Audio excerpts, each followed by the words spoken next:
अला हबीबना सल्ले अला मुहम्मदिन हाय हाय हुसैन करबला अज मोकिलायूं थो वञे हिना मड़ खातून जे लाइ वो शारायूं थो वञे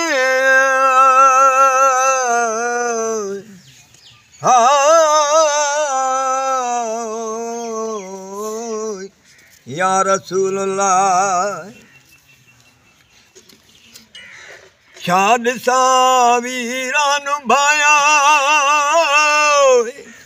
वो घोट घर तो खां सवाइ ॾींहं क़यामत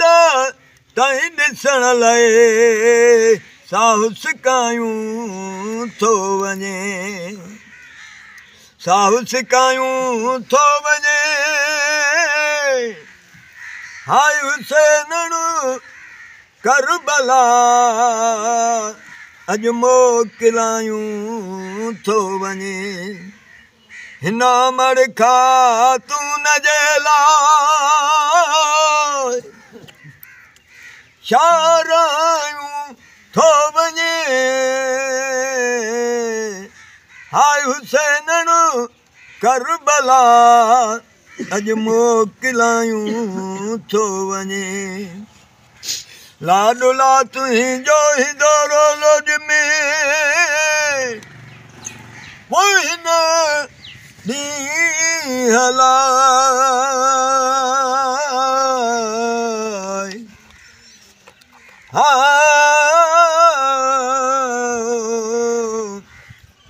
या रसूल अल्लाह है वञ भली वञ पाक बचड़ा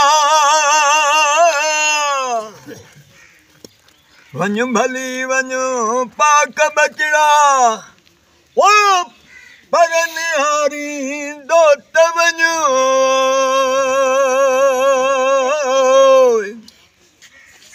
है वञ भली वञ पाक बचड़ा ओ पर निहारी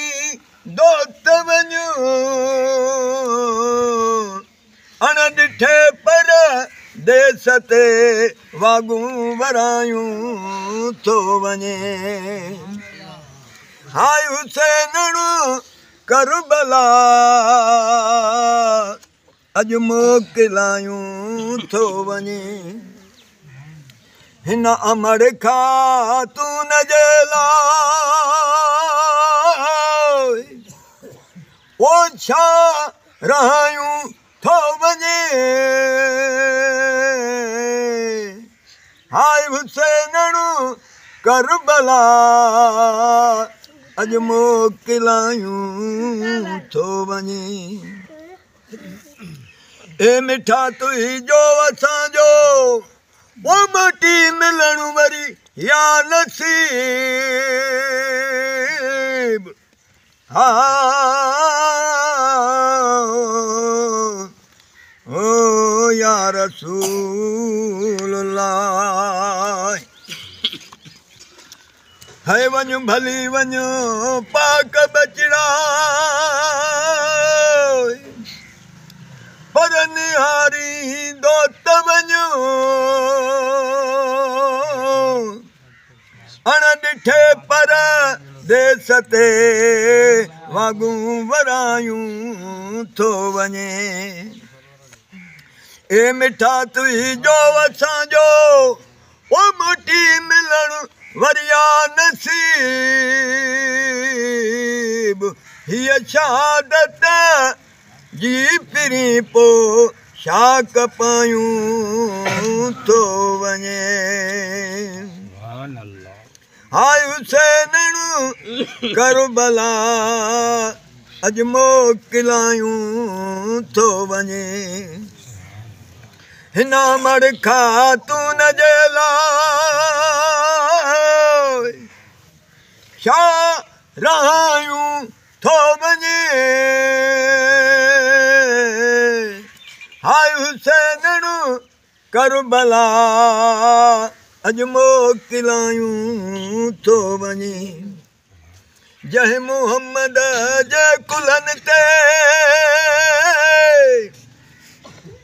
राज सां रांदियूं कयई तंहिं नबीअ जे शहर में दुआ दुखायूं थो वञे तंहिं नबीअ जे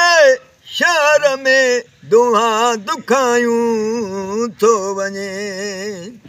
हाय हुसैनणु करबला अॼु मोकिलायूं थो वञे हिना मड़ खातून जे लाइ छा रायूं थो वञे हाय हुसैनणु करबला अॼु मोकिलायूं थो वञे बारूबानीअ जो वसल खऊं पोइ महेसर आ मिठा उन गुलाम नबीअ संदो बि तबार चाहियूं थो वञे हाय हुसैनणु करबला अॼु मोकिलायूं थो वञे हिना मड़ खातून जे लाइ छा रायूं थो वञे